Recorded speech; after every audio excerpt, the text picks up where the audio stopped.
안녕하세요. 시연이와 함께하는 성경 공부에 오신 것을 환영합니다. 이번 시간에는 의의 종이라는 주제로 로마서 6장을 함께 공부해 보도록 하겠습니다. 로마서 6장은 5장에서 나온 내용의 연속으로서 죄와 사망이 왕노릇하는 데서 의의 종으로 구원받음으로 우리가 어떻게 살 것인가에 대한 주제입니다. 여기서 핵심은 바로 바뀐 신분입니다. 여기서 바뀐 신분이란 우리가 전에는 첫째 아담에 속하여서 죄와 사망의 권세에 복종하는 죄의 종이었다면 이제는 우리의 신분이 죄의 종에서 의의 종으로 바뀌었기 때문에 우리가 죄와 사망이 아니라 하나님께 순종해야 하는 것입니다. 즉 우리가 율법 없이 살 것이냐 또는 율법을 지키며 살 것이냐, 선하게 살 것이냐 악하게 살 것이냐, 죄를 지으며 살 것이냐 짓지 않으며 살 것이냐 같은 문제보다는 우리가 바뀐 신분으로서 어떻게 살 것이냐의 문제입니다. 로마서 6장은 이렇게 시작합니다. 그런즉 우리가 무슨 말 하리요? 은혜를 더하게 하려고 죄를 거하겠느냐? 이 문제 또한 가상의 적을 두고 바울이 질문을 하는 방식입니다. 바울은 자신의 가르침을 거부하거나 반대하는 사람들이 바울이 5장 20절에서 더욱 은혜와 의의 선물을 넘치게 한다 라는 발언을 트집 잡을 경우에 대비해서 이 글을 씁니다. 이런 질문에 대한 대답이 바로 2절, 3절에 나옵니다. 그럴 수 없느니라 죄에 대하여 죽은 우리가 어찌 그 가운데 더 살리요. 처음에 말했듯이 로마서 6장의 핵심은 신분의 변화인데 이 질문을 할 사람에 대해 대비해서 이 대답을 우리의 신분의 변화로 설명을 합니다. 바울이 말한 죄에 대하여 죽었다라는 것이 무엇을 의미할까요? 이 말씀을 본다면 우리는 크게 두세 가지 견해를 생각해 볼 수 있습니다. 일단 첫 번째는 하나님께서 우리를 보실 때 죄가 없다라는 주장이고, 두 번째는 도덕적으로 우리는 더 이상 죄를 짓지 않는다라는 주장이고, 세 번째는 그대로 문자 그대로 해석해서 우리는 죄를 지을 때 죽었다라는 말로 해석할 수가 있습니다. 이 견해들을 봤을 때 두세 번째 견해는 완전히 말이 안 되는 것 같고 첫 번째 견해가 그럴듯하다고 할 수 있습니다. 하지만 이 세 가지 견해 모두 맞지 않다고 할 수 있습니다. 왜냐하면 3절에 보면 무릇 그리스도와 예수와 합하여 세례를 받은 우리는 그 죽으심과 합하여 세례를 받은 줄 알지 못하느냐? 라는 말에서 알 수 있습니다. 바울은 이 말씀을 세례라는 관점에서 1절과 같은 질문을 해석했습니다. 우리가 예수 그리스도 이름으로 세례를 받을 때 우리는 그리스도와 연합이 되고 그리스도의 성품이 우리에게 영향을 주며, 그래서 6장에서 그와 함께, 예수와 함께 연합 같은 단어로서 바울이 우리가 예수님과 함께 연합하여 함께 그리스도와 함께 죽고 함께 산다라고 말하고 있는 것입니다. 로마서 6장 3절 3방부에 보면 그러므로 우리가 그의 죽으심과 합하여 세례를 받음으로 그와 함께 장사되었다고 합니다. 우리가 비록 예수님과 함께 죽진 않았지만 세례를 통하여서 예수님과 연합되었다고 바울은 말하고 있습니다. 바울은 이 사실을 6장 초반부터 해서 계속해서 강조하고 있고 독자들에게도 예수와 연합한다는 것이 얼마나 중요한 것인지를 말하고 있습니다. 예수님이 우리를 위해서 죄에 대하여 죽으실 때 우리도 함께 죽진 않았지만 우리가 예수님과 함께 연합되어 있으므로 우리는 예수님과 함께 죄에 대하여 죽은 몸이고, 그래서 더 이상 죄에 걸 수가 없습니다. 여기서 그와 함께 장사되었다라는 말이 우리의 육체가 예수님과 함께 죽었다는 것을 의미하는 것이 아닙니다. 여기서 말하는 것은 우리가 예수님과 연합되어 있기 때문에 예수님의 행위와 성품이 우리에게 연결이 되어서 우리가 죄의 허물을 벗어버리고 의의 종이 될 수 있다는 말을 의미하고 있습니다. 그래서 이 말은 아담부터 내려왔던 모든 죄의 질서가 이제 단절되었다는 말입니다. 왜냐하면 앞에서 아담의 원죄의 특징이 죄와 사망의 권세가 다스리는 것이라고 말했는데, 사망이 왕노릇하는 상황에서 예수님이 죽으심으로 우리가 새 생명을 얻을 수가 있습니다. 아담부터 내려오던 원죄가 예수님의 죽으심으로 원죄가 끊겨 타는 것을 여기서 그와 함께 장사되었다라고 표현한 것입니다. 6장 4절 하반절에 보면 이는 아버지의 영광으로 말미암아 그리스도를 죽은 자 가운데서 살리심과 같이 우리로 또한 새 생명 가운데 행하게 하려 함이라 라고 말하고 있습니다. 여기를 보면 아버지의 영광이 그리스도를 죽은 자 가운데서 살리시며 우리도 새롭게 했다고 합니다. 예수님의 죽으심과 부활이 연합되어 있는 우리에게도 영향이 있는데, 첫 번째는 예수님과 죄에 대하여 함께 죽는 것이고, 둘째는 하나님의 영광으로 예수님과 함께 다시 부활하는 것입니다. 바울은 새 생명 가운데서 생각하게 하려 함이라 라고 하면서 우리의 삶의 문제가 예수님과 연결되어 있다라고 하면서 임마누엘이신 예수님이 우리와 항상 함께 계신다는 것을 강조합니다. 5절에서는 1절에서 4절을 두 가지로 정리를 하게 됩니다. 5절을 읽어보겠습니다. 만일 우리가 그의 죽으심과 같은 모양으로 연합한 자가 되었으면 또한 그의 부활과 같은 모양으로도 연합한 자가 되리라. 여기서 만일이라는 말은 가상의 대상 또는 가상의 생각을 의미하고 말하는 것이 아니라 실제로 일어난 일을 전제하에 말하는 것입니다. 바울이 여기서 그의 죽으심과 같은 모양으로 연합한 자가 되었으면 이라고 하지만 사실 여기서는 우리가 그의 죽으심으로 본받아서 연합하여서 함께 연합해서 그로 인해서 우리는 죽음과 부활을 본받아 연합한 자가 되었다라고 하면서 우리가 예수님을 본받는 자가 되는 것이 우리가 예수님과 연합하는 것이라고 하는 것입니다. 이어서 6절을 읽어보면 옛사람이 예수와 함께 십자가에 못 박힌 것은 죄의 몸이 죽어 다시 우리가 죄에게 종로로 타지 않기 위하여 아니하려 함이니 라고 말합니다. 여기서 옛사람은 첫사람부터 내려오던 죄와 사망의 권세 아래 살던 사람들이 예수와 함께 십자가에 못 박혔다고 말합니다. 여기서 옛사람은 첫사람 아담부터 내려오던 죄와 사망의 권세 아래에 살던 사람들을 뜻합니다. 바울은 옛사람 앞에 우리의 이라는 말을 붙이면서 우리가 아직 죄인일 때 우리가 예수님과 함께 십자가에서 죽지는 않았지만 예수님과 연합한 우리의 몸이 예수님과 함께 십자가에서 죽어 다시는 죄의 종로를 타지 않는다고 합니다. 우리에게 죄의 몸이 죄의 종로를 타고 있는 상황에서 예수님과 함께 죽음으로 죄의 종에서 의의 종으로 어떻게 신분이 변했을까요? 왜냐하면 7절처럼 우리가 죽은 자에서 벗어나서 의롭다 하심을 얻었기 때문입니다. 하나님께서는 우리에게 의롭게 여기시기 위해서 예수님과 연합시켜서 예수님과 함께 죽음으로 말미암아서 죽음에서 벗어나게 하셨습니다.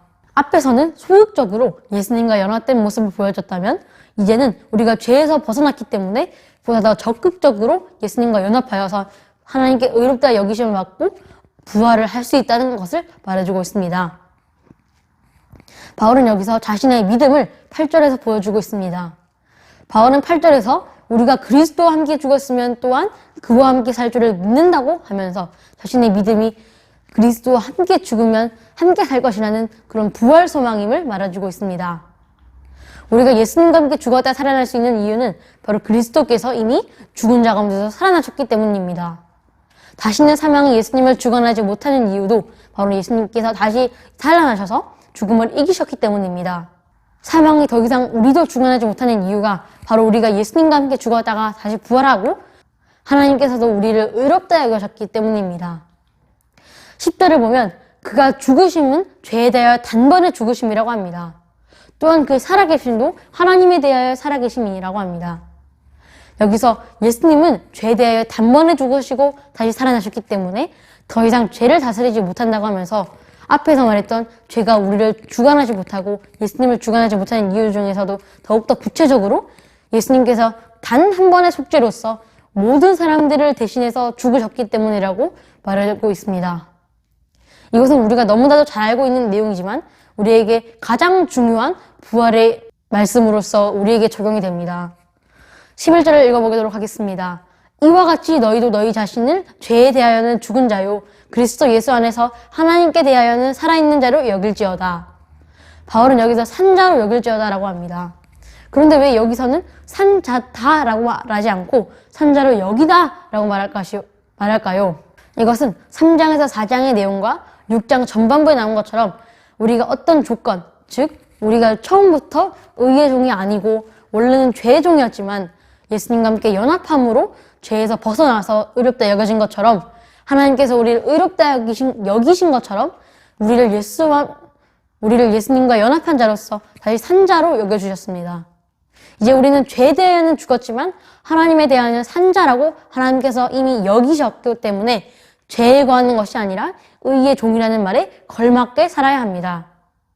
그래서 바울은 12절에서 죄가 우리의 죽을 몸을 지배하지 못하게 하기 위하여 몸의 사욕에 순종하지 말라고 합니다. 또한 우리 몸의 지체를 불의의 무기로 죄에게 내주지 말고 오직 우리 몸을 죽은 자 가운데서 다시 살아난 자와 같이 하나님께 드리라고 합니다. 12절부터 바울은 1절에서 14절의 내용의 결론적인 내용으로서 우리가 그리스도와 함께 살고 죽은 결과로서 의의 종이 되었기 때문에 의의 종에 걸맞는 삶을 살아야 한다고 합니다. 12절에서 왕노릇한다 라고 했기 때문에 여기서 우리가 의의 종에서 다시 죄의 종으로 돌아갈 수 있는 그런 중립적인 상태가 아니라 의의 종으로서 다시 돌아가지 않는 왕이신 그리스도의 편에 서야 함을 말하고 있습니다. 우리가 죽는 것은 우리 모두가 죄의 종이기 때문이지만 우리는 예수님과 함께 연합함으로 옛사람의 탈을 벗고 의의 종으로 신분이 바뀌었기 때문에 이 썩은 몸에서 벗어났기 때문에 천국에서 영원히 살 수가 있습니다. 전에는 우리가 우리의 몸을 그리스도를 대적하는 무기로서 죄에게 바쳐서 몸의 사욕대로 살아왔다면 이제는 우리와 예수 그리스도를 다시 살리신 하나님께 우리의 몸을 의의 무기로 드릴 때입니다. 14절 읽어보도록 하겠습니다. 죄가 너희를 주장하지 못하리니 이는 너희가 법 아래 있지 아니하고 은혜 아래 있음이라. 앞에서도 말했듯이 우리가 하나님께 우리 몸을 의의 병기로 드릴 수 있는 이유는 더 이상 죄가 우리를 주장하지 못하기 때문입니다. 또한 더 이상 죄가 우리를 주관하지 못하는 이유는 우리가 율법 아래에 있지 않고 은혜 아래에 있기 때문입니다. 율법은 죄를 깨닫게 하고 죄를 더하게 하여서 오히려 사람이 구원받지 못하도록 하지만 은혜는 우리의 죄를 없애주고 구원하기 위해서 하나님께서 은혜를 베푸셔서 우리를 구원하셨습니다. 이어서 15절에서 23절에서 이렇게 우리가 의의 종이 되었다면 어떻게 살아야 할지 구체적으로 설명을 합니다. 15절을 읽어보도록 하겠습니다. 그런즉 어찌하리요? 우리가 법 아래에 있지 아니하고 은혜 아래에 있으니 죄를 지으리요? 그럴 수 없느니라. 아무리 은혜가 죄를 가려줘도 우리는 더 이상 죄를 지으면 안 되고 그럴 수가 없습니다. 왜냐하면 16절에서 그 대답을 말해주고 있습니다. 너희 자신을 종으로 내주어 누구에게 순종하든지 그 순종함을 받는 자는 자의 종이 되는 줄 너희가 알지 못하느냐? 혹은 죄의 종으로 사망에 이르고 혹은 순종의 종으로 의에 이르느니라. 이 문제를 바울은 주인과 종의 관계로 해결합니다. 이 대답으로써 우리가 그리스도와 연합하면 그리스도의 성품을 우리가 닮아가야 하고 우리가 의의 종으로서 신분이 변했기 때문에 죄를 지으면 안 됩니다. 하지만 우리가 죄를 짓는다면 죄에 거한다면 죄와 연합하는 것이고 우리의 성품은 의에서 죄로 변하게 됩니다. 우리가 만약 죄를 짓고 회개하지 않고 계속해서 죄를 짓는다면 그것은 죄에 순종하는 것이고 죄의 종으로 다시 원래대로 돌아가는 것입니다. 하지만 우리가 실수로 죄를 짓는다 하더라도 다시 회개하고 다시 하나님께 나아가고 하나님께 용서를 구한다면 하나님께서 우리를 받아주시고 다시 의의 종으로 세우십니다. 우리는 옛 아담의 죄의 질서에 속하여서 죽음으로 가는 길을 선택할 수도 있고 둘째 아담의 구원과 은혜로 가는 길을 선택할 수도 있습니다.